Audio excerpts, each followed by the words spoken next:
اور چھٹا فائدہ جڑا بندہ قرآن پڑھتا ہے نا وہ رب دے قریب تر ہو جاتا ہے، قریب تر، وہ اللہ دے بڑا کلوز ہو جاتا ہے۔ ایسے میں کوئی علاقے دے اندر ایم این اے ہوتا ہے، ایم پی اے ہوتا ہے، وہ خاص بندے ہوتے نا، کئی وہ سجے کھبے بازو ہوتے ہیں جڑے اندر نال ہی رہتے ہیں ہمیشہ۔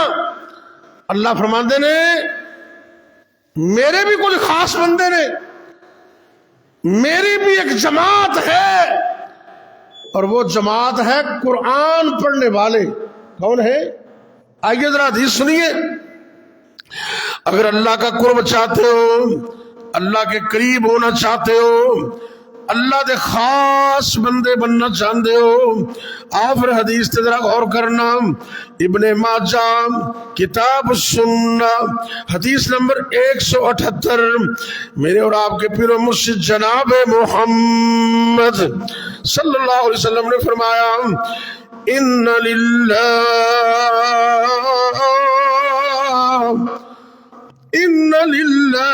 اہلین من الناس۔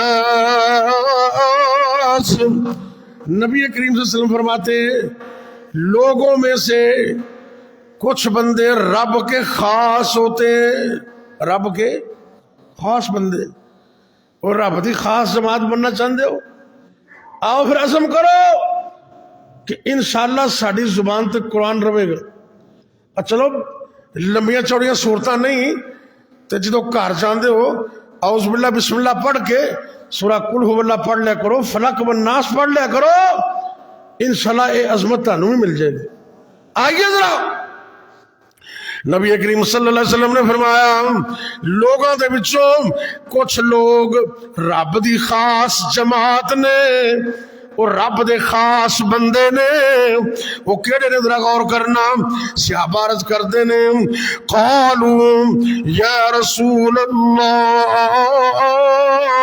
من ہم، اے اللہ دے پاک پیغمبر صلی اللہ علیہ وسلم ذرا اے تے دسو وہ خاص الخاص بندے کون نے، وہ عظیم لوگ کون نے جڑے رب دی خاص جماعت نے؟ نبی کریم صلی اللہ علیہ وسلم نے فرمایا ہم اہل القرآن،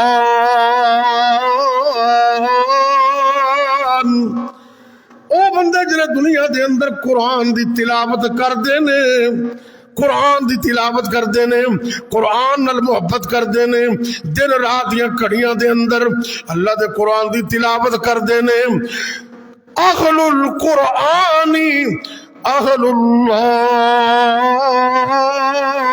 وخاصتہ، قرآن پڑھنے والے اے اہل اللہ نے، رب دی خاص جماعت نے۔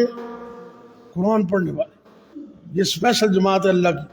آؤ اللہ کی جماعت میں داخل ہو جاؤ، قرآن کی تلاوت تم شروع کر دو، اللہ اپنے خاص بندوں میں تمہیں شامل کر لے گا۔